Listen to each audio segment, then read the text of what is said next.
ઓમ શ્રી ગણેશાય નમઃ। જય શ્રી કૃષ્ણ મિત્રો। ચૈત્ર માસ પવિત્ર ચાલી રહ્યો છે અને ચૈત્ર માસમાં ઓખાહરણ સાંભળવાનું બહુ મહિમા છે, બહુ જ મહત્વ છે। જે ઓખાહરણ સાંભળે છે મિત્રો એને ભગવાન શ્રી કૃષ્ણનું વરદાન છે।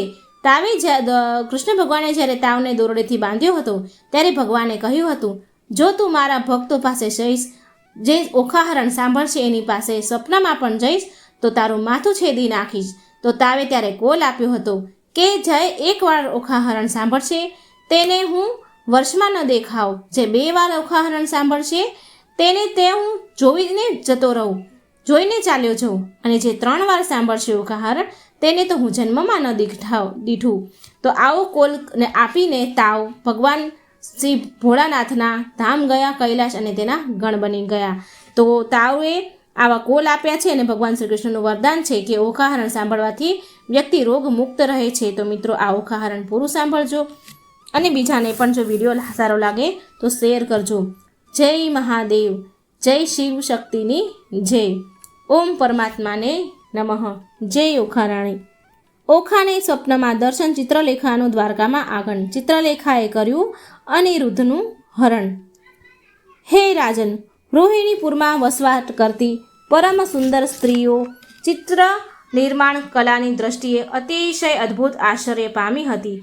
પછી વૈશાખ માસના શુક્લ પક્ષની 12ના દિવસે જ્યારે સખીઓથી ઘેરાયેલી ઓખા પોતાની હવેલીની અગાશી પર પોતાની સખીઓ સાથે ટોળાથી વીંટળાઈને જ્યારે સૂતી હતી ત્યારે ઉમાદેવીએ જે કહ્યું હતું તે મુજબ એક પુરુષ સ્વપ્નમાં આવીને એને રમાડી ગયો હતો। તે સમયે સપનામાં પણ ઓખા ઉમાદેવીની વચનથી પ્રેરાઈને રડવા લાગી હતી। તે સ્વપ્નમાં પણ વિધ ચેષ્ટાઓ કરતી હતી। જ્યારે એ પુરુષે ઓખાને રમાડી હતી ત્યારે તે સ્ત્રી સ્વભાવને પ્રાપ્ત થઈ હતી। જ્યારે તે લોહીથી ખરડાઈ ગઈ ત્યારે એ રાત્રે સાંફળી જાગી ઉઠી હતી, જાગીને તરત જ રડવા લાગી હતી। તેને અચાનક ઉઠતાની સાથે જ રડતી જોઈને તેની ખાસ સખી ચિત્રલેખા એકદમથી આશ્ચર્યથી પૂછે છે અને ભયથી વ્યાકુળ થઈ ગઈ હતી। તેણે પ્રેમપૂર્વક કહ્યું, હે ઓખા, તું શા માટે આટલી ડરી ગઈ છે અને શા માટે રડવા લાગી છો? તું બલિરાજાની પૌત્રી તરીકે જાણીતી છો, પણ છતાં પણ તું આટલી ભયભીત શાને થઈ છો? તને આ લોકમાં તો કોઈ ભય જ નથી। તારા પિતા તો રણભૂમિમાં દેવોને પણ નાશ કરનારા હોય। તું અભય છે, તું ઊભી થા અને શાંત થઈ જા। તું ખોટી ચિંતા કરીને ખેદ ન કર। હે કમલ નયની, આવા નિવાસ ગૃહોમાં તને ભય ન થવો જોઈએ। ઇન્દ્રોની પત્ની ઇન્દ્રાણીનો પતિ ઇન્દ્રેશ્વર ઇન્દ્ર સર્વ દેવોની સાથે આપણા નગર સુધી હજી તો આવ્યો નહોતો, એટલામાં તો તારા પિતાએ તેને અનેકવાર રણમેદાનમાં પરાજિત કર્યો હતો। તારા પિતા દેવોને પણ ભય પહોંચાડે છે, અસુરોમાં સર્વશ્રેષ્ઠ છે, પછી તું આટલી શાને ડરી રહી છો? પ્રિય સખી ચિત્રલેખાએ જ્યારે ઓખાને આમ કહ્યું ત્યારે ઓખાએ સ્વપ્નમાં જેવું દર્શન પુરુષનું રૂપ જોયું હતું અને તે પુરુષ પોતાની સાથે શયન સુખ ભોગવ્યું હતું તે તમામ વાત ચિત્રલેખાને કહી સંભળાવી। હે સખી, હું સતી સાધ્વી સદાચારી કન્યા છું, છતાં પણ કોઈ પુરુષે મને સ્વપ્નમાં આવીને મને ભોગવી છે, મારી જોડે વિવાહ કર્યા છે, તો હવે હું જીવનનો શો ઉંગમ રાખું? શત્રુઘ્ન કરનાર દેવ શત્રુ મારા પિતાને હું શો જવાબ આપીશ? મારો વેશ મહાપ્રતાપી છે, તેમાં મેં ડાઘ કલંક લગાડ્યું છે। આથી હવે મારા માટે જીવતા રહેવાનો કોઈ માર્ગ નથી। જીવતા રહેવા કરતાં મરવું એ યોગ્ય છે। હવે મારે જીવવું જ નથી। મેં સપનામાં કોઈ પુરુષને પ્રિય રૂપે મેળવ્યો હતો, જાણે હું જાગતી હોઉં તેમ મને તેને ભોગવીને મારી આવી દશા કરી નાખી છે। મને કયા પુરુષે આવી કરી નાખી છે? હું કુંવરી હોવા છતાં સપનામાં આવીને કયા પુરુષને મારી એવી હાલત કરી નાખી છે? હવે મને જીવવાની બિલકુલ ઈચ્છા જ નથી। મેં આ કુળને કલંક લગાડ્યું છે। હું કુલંગાર છું। હવે મને કોઈનો આશ્રય નથી। સાધ્વી નિષ્પાપ સ્ત્રીઓમાં અગ્ર રહેલી મારા જેવી સ્ત્રી આ રીતે કલંકિત થઈને જીવતી રહી શકતી નથી। હવે હું શું કરું? મેં મારા કુળને કલંક લગાડ્યું છે। મને એવું સપનું આવ્યું છે। ઓખા આવો વિલાપ કરી રહી હતી। તે અનાથની જેમ રુદન કરી રહી હતી। એનો આવો વિલાપ સાંભળીને સર્વ સખીઓ બેભાન જેવી થઈ ગઈ હતી। તે સઘળી સખીઓએ એક થઈને આંખોમાં આધાર આંસુ સાથે ઓખાને કહેવા લાગી કે હે દેવી, દુષ્ટ કે અદુષ્ટ મનને લીધે જે કાંઈ કે અશુભ કે શુભ કરાય છે તે જ શુભ કે અશુભ લેખાય। હે પ્રિય સખી ઓખા, તારું મન તો જરાય દુષ્ટ નથી, તેથી તે મનથી તું અશુભ કર્યું, તે મનથી અશુભ કર્યું જ નથી. હે ભામિની, દેવયોગથી હું ભોગવાઈ ચૂકી છું, અને તે પણ સ્વપ્નાપ્રાસ્થમાં. તેથી તારા વ્રતનો લાભ થયો નથી. હે દેવી, વ્યાભિચારીથી તારાથી કોઈ પણ અપરાધ થયો નથી. સપનામાં થયેલો દોષ મનુષ્ય લોકમાં દોષ હોઈ શકે જ નહીં. તેમ ધર્મના મહાન ઋષિઓ કહે છે, મન, વચન અને કર્મથી જે સ્ત્રી દુષ્ટ થઈ હોય તે જ પ્રાપ્ત કહેવાય છે, એમ વિદ્વાનોનું કહેવું છે. હે બિકરની સ્ત્રી, તારું મન તે સર્વકાળે વિચલિત થયું દેખાતું, તો પછી તું દોષ કેવી રીતે થઈ? તને દોષિત કેવી રીતે કહેવાય? તું બ્રહ્મચારિણી જ છે, તું દોષિની નથી થઈ. તું એવું કામ વિચારે છે? હે દેવી વ્યાભિચારિણી, તારાથી કોઈ અપરાધ થયો જ નથી. સપનામાં થયેલા દોષનું મનુષ્ય લોકમાં દોષ થતો જ નથી. સાધ્વી, શુદ્ધ ભાવવાળી તથા શુદ્ધ હૃદયવાળી તું સૂતી હતી ત્યારે સ્વપ્નાવસ્થામાં આ અવસ્થાને પામી હતી. તેથી તારા ધર્મનો લોપ થયો નથી. જેનું મન પ્રથમ દુષ્ટ થયું હોય, પછી જેણે કર્મથી પાપ કર્મ જાણી બુજીને કર્યું હોય, જાણી જોઈને કર્યું હોય, તેને વિદ્વાનો દુષ્ટ કહે છે. જે કામ જાણી જોઈને પાપ થાય એને દુષ્ટ કહેવાય છે. પણ હે ભામિની, મનથી દુષ્ટ નથી તું, તે જાણી જોઈને કોઈ પાપ કર્યું નથી, છતાં સ્વપ્નાવસ્થામાં આવી દશાને પામી છે. તેથી સાબિત થાય છે કે કાળ મહાન છે. કાળે બનાવવાનું હોય, કાળને જે કરવું છે તે કરીને જ રહે છે, તે બનવા કાળે બને જ છે. સર્વ સખીઓએ આ રીતે સમજાવ્યા છતાંય ઓખા તો રડતી જ રહી. ત્યારે કુંભાંડ પુત્રી ચિત્રલેખાએ તેને કહ્યું, હું વિશાળ નેત્રવાળી, તું શોકને ત્યાગ કર. હે સખી, મેં જે આ વાક્ય સાંભળ્યું છે તેને તું યોગ્ય રીતે સત્ય સમજીને સાંભળ. હે ઓખા, તું જ્યારે તારા સુંદર પતિનો વિચાર કરતી હતી ત્યારે પાર્વતીજીએ દેવાધિદેવ શંકર સામે તને જે વચન આપ્યું હતું તેને હે ભામિની તું યાદ કર. વૈશાખમાં શુક્લ પક્ષની 12ની રાત્રિએ તું જ્યારે હવેલીમાં સૂતી હોઈશ ત્યારે સપનામાં તું રુદન કરતી હોઈશ, છતાં તને જે પોતાની સ્ત્રી રૂપે ભોગવી છે તે જ શૂરવીર પુરુષ તારો પતિ અવશ્ય થશે, જે સૂત્ર વિનાશિકી છે. આ રીતે પાર્વતીજીએ પ્રસન્ન થઈને કહ્યું હતું તને, તું યાદ કર. તેમનું વચન ક્યારે મિથ્યા થનાર નથી. તો પછી હે સખી, તું રુદન શા માટે કરી રહી છે?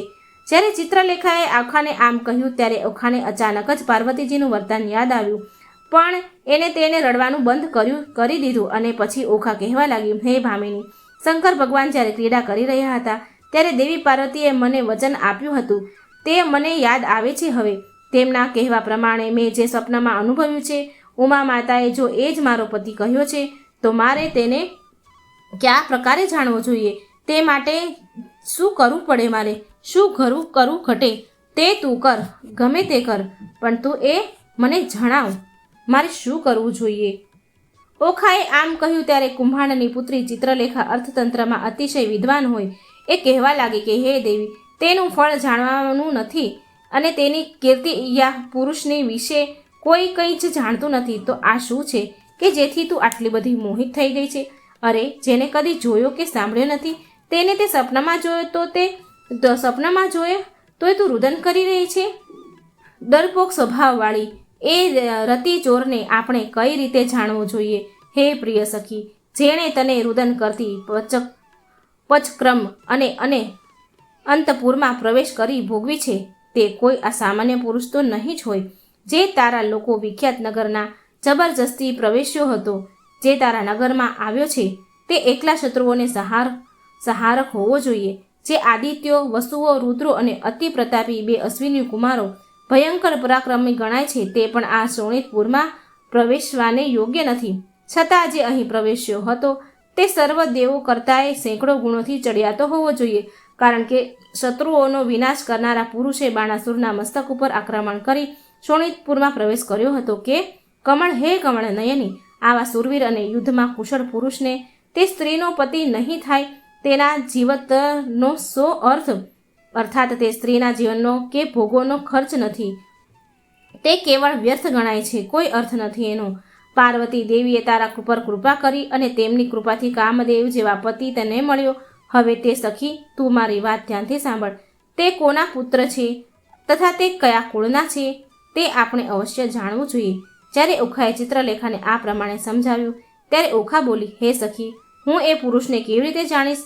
હે સખી, મને કંઈ જવાબ મળતો નથી. લોક પોતાના કાર્ય માટે મૂંઝાય છે. પોતાનું કાર્ય કઈ રીતે કરવું તે લોકોને સૂઝતું નથી. માટે હું જે પ્રમાણે જીવ પ્રાપ્ત કરું છું તે મુજબ તું ચિંતન કર.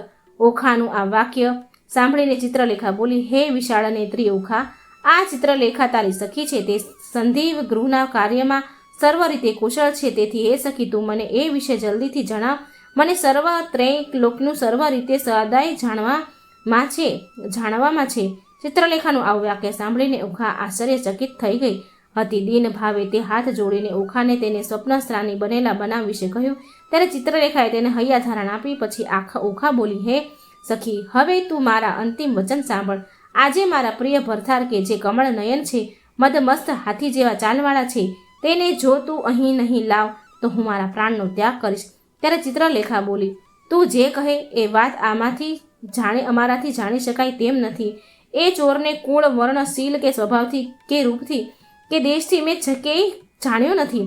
પરંતુ એ સખી, મારાથી જે કંઈ બુદ્ધિયુક્ત થઈ શકશે તે હું કરીશ શકે તેમ છે. અને મને જે કંઈ સૂઝ્યું છે તે વિશે એ અંગે તું મારું વાક્ય સાંભળ, કે જેથી તું તારી ઈચ્છા પ્રમાણે તે વ્યક્તિને પ્રાપ્ત કરી શકે. સુખી દેવો, દાનવો, યક્ષો, ગંધર્વો, સર્પો, ઉરગો અને રાક્ષસો જેવા પ્રભાવથી, રૂપથી અને કુળથી ઉત્તમ ગણાય છે, તેમના પ્રભાવ પ્રમાણે સર્વ પુરુષોને હું તારી સામે ચિત્રી બતાવીશ. વળી આ મનુષ્ય લોકમાં જેઓ શ્રેષ્ઠ હોય, જગ વિખ્યાત છે, તેના પરથી તે ચિત્રપટ રહેલા તારા પતિને ઓળખીને તું તરત જ એનો સ્વીકાર કરજે. હું એનું ચિત્ર બનાવું છું. ચિત્રલેખાએ સ્વાહિત કરવાની ઈચ્છા કરી. આ પ્રમાણે કહ્યું ત્યારે ભલે એમ કરી ઓખાએ તેને એમ કહ્યું. ત્યારે ચિત્રલેખાએ 7 જ દિવસમાં તે સર્વ પુરુષોને ચિત્રીને બતાવ્યા હતા. ઓખાને કહ્યું, આ દેવોમાં જે મુખ્ય છે અને દેવવંશમાં જન્મેલા છે, કિન્નરો, સર્પો, રાક્ષસો તથા ગંધર્વો, અસુરો અને દૈત્યોમાં ચોપાસ જે મુખ્ય છે અને બીજા જે ભોગી નાગો કહેવાય છે, તે સર્વને મેં આ ચિત્રપટમાં ચિતર્યા છે. તેમને તું ધ્યાનથી જો. હે સખી, આ બધા જે પુરુષ તારા પતિ જેવા રૂપાળા હશે તેને પણ તે ચિતરેલા છે. માટે તું ધ્યાનથી જો. પછી મદમત દેખાતી ખોળાએ સર્વ દેવો, દાનવો, ગંધર્વો, વિદ્યાધરો સમૂહો જોયા. પછી કૃષ્ણ અને અનિરુદ્ધને જોઈને તેના નેત્રો વિસ્મય આનંદિત થઈ ગયા હતા. પછી તેણે ચિત્રલેખાને કહ્યું, હે સખી, આ એ જ ચોર છે જેણે હું હવેલીમાં સૂતી હતી ત્યારે પ્રથમ સપનામાં મને ભોગવીને દૂષિત કરી. તેનું રૂપ હું ઓળખી ચૂકી છું. મારી ક્રીડારતીનો આ ચોર ક્યાંથી આવ્યો છે? સખી, આના વિશે તું મને વિગતવાર જણાવ. તેનું કુળ, શીલ, સગા સંબંધીઓ કોણ છે? આ ભય ભામિની આનું નામ શું છે? એ બધી વિગત જાણ્યા પછી હું વિશેષ નિર્ણય કરીશ. ત્યારે ચિત્રલેખા તરત જ હસી પડતા બોલી, હે પુરુષ, ત્રિલોકનાથ શ્રી કૃષ્ણના પૌત્ર છે. આ શ્રી કૃષ્ણના પૌત્ર છે. તેના પરાક્રમો ભયાનક છે. ત્રિલોકમાં આવો પુરુષ કોઈ થયો નથી કે જે પરાક્રમોમાં તેની બરાબરી કરી શકે. પર્વતોને જ ઉખાડીને તે જ પર્વતને ઉંચકીને બીજા પર્વતોના ચૂર કરી ના શકે છે. એ પોતે બળવાન છે. યદુ શ્રેષ્ઠ, આ પુરુષ જો તારો પતિ થયો છે તેથી તું પ્રશંસાને પાત્ર છે. ત્રિનેત્રધારી ભગવાન શંકરના પત્ની પાર્વતી દેવીએ તારા પર કૃપા કરી છે અને તારા યોગ્ય સજ્જન પતિ મળવી આપ્યો છે. ત્યાર પછી તરત જ ઓખા આનંદ વિભોર થઈને બોલી ઉઠી, હે પ્રિય સખી, આ કામને માટે તું જ લાયક છે. હે સખી, મને અન્ય કોઈ ગતિ કે આધાર નથી. માટે ગતિ રહિત એવી મને તું જ શાંતિ રૂપા થા. તું અંતરિક્ષમાં ફરી શકે તેવી યોગીની અને ઈચ્છિત રૂપ ધારણ કરનારી છો. માટે તું મારા પ્રિયતમને જલ્દીથી અહીં લઈ આવ. હે ડરપોક, તું એના ઉપાયનો વિચાર કર. હે પ્રિય સખી, ખૂબ જ તર્ક અને વિચાર કર્યા પછી જ તું જે ઉપાય વડે કાર્ય સિદ્ધ કરે તે ઉપાય કરી. હે સખી, મને અન્ય કોઈ ગતિ કે આધાર નથી. માટે ગતિ રહિત એવી મને તું ગતિ રૂપા થા. તું અંતરિક્ષમાં ફરી શકે તેવી યોગીની અને ઈચ્છિત રૂપ ધારણ કરનારી છો. માટે તું મારા પ્રિયતમને જલ્દીથી અહીં લાવ. હે ડરપોક, તું આના ઉપાય વિચાર કર. પ્રિય સખી, ખૂબ જ તર્ક અને વિચાર કર્યા પછી જ તું ઉપાય વડે કાર્ય સિદ્ધ કરે તે ઉપાય કરીને સખી તું સફળ થઈને પાછી ફરજે. જે મિત્ર આફતમાં મદદરૂપ થાય છે તે જ સાચા મિત્ર કહેવાય છે. હે સખી, હું તરત જ મારા પ્રાણનો ત્યાગ કરીશ. જો તું મારા પ્રિયતમને નહીં લાવ તો હું તરત જ મારા પ્રાણનો ત્યાગ કરીશ. ત્યારે ચિત્રલેખા હૈયા ધારણ આપતા બોલી, કલ્યાણી, તું મારું વચન સાંભળ. હે દેવી, જો બાણાસુરની આ નગરીનું સર્વ રીતે રક્ષણ થાય છે, તે જ રીતે દ્વારિકા નગરીનું પણ રક્ષણ થાય છે. તે જ રીતે ઓખા દ્વારિકા નગરીનું પણ રક્ષણ થાય છે. તેથી એ દ્વારકા દેવોથી પણ પરાજિત થવી મુશ્કેલ છે. લોખંડના તારોથી સુરક્ષિત જે દરવાજા ગુપ્ત છે, દ્વારકાના વસતા યાદુકુમારો તેના ચોપાસથી રક્ષણ કરી રહ્યા છે. સમુદ્રમાં જળમય ખાઈ હવેલી છે. વિશ્વકર્માએ દ્વારકાની રચના કરી છે. શ્રી કૃષ્ણની આજ્ઞાથી બળવાન પુરુષો તેનું રક્ષણ કરે છે. નગરીનો પર્વતમય કિલ્લો અને તેની આજુબાજુ ખાય છે. દુર્ગમ માર્ગે એમાં જઈ શકાય, દુર્ગમ માર્ગથી તેમાં જઈ શકાય છે. તે ઉપરાંત ચારેય બાજુ 7 કિલ્લા છે. તેને ધાતુઓથી સુશોભિત પર્વતો વડે નિર્માણ કરાયું છે. અજાણ્યા કોઈ પણ તેમાં પ્રવેશ કરી શકતા નથી. માટે તું મારું અને તારા પતિનું રક્ષણ કર. ત્યારે ઓખા ચીડ ભર્યા અવાજે બોલી, હે સખી, યોગ પ્રભાવથી તારા દ્વારિકામાં પ્રવેશ શક્ય છે. પછી મને અતિશય વિલાપ કરાવવાથી તને શો ફાયદો થાય છે? હું તને આમ કહું છું તેનું કારણ સાંભળ. અનિરુદ્ધનું મુખ પણ ચંદ્રમા જેવું પ્રભાવવાળું છે. તું જો નહીં જાવ તો છેવટે યમલોકમાં જઈશ. હે ભામિની, કોઈ પણ દૂતને મેળવાને કાર્યો સિદ્ધ કરી શકાય છે. માટે જો તું મને જીવિત જોવા માંગે છે તો તું જલ્દીથી અહીં દ્વારિકા જા અને ત્યાંનું દૂતપણું કર. પણ મારા પ્રેમ ભર્યા વચનોથી જો સમજતી હોય તો મારા અનિરુદ્ધને અહીં લઈ વીજળીને વેગે લઈ આવ. જે કામ આવેશવાળી કામિનીઓથી કામથી પીડાયેલી હોય અને કામ ભાવથી વિહળ બની હોય, તેમના જીવનનો સંદેહ હોય તેવા સ્વકુળ નાશને પણ જોતી નથી. દરેક કાર્ય માટે પ્રયત્ન કરવા ઘટે. હે વિશાળ નેત્રીવાળી, તું દ્વારિકામાં પ્રવેશતાને સમર્થ છે. વળી તું મેં સારી રીતે તારી સ્તુતિ પણ કરી છે. તો હવે ભીરુ, હે મારી ભીરુ, તું મારી પ્રિયતમ સખી છો. તું મારું પ્રિયતમ દર્શન કર. મને જલ્દીથી તેની સાથે મધુર મિલાપ કરાવ. મારા પ્રિયતમનું દર્શન કરાવ.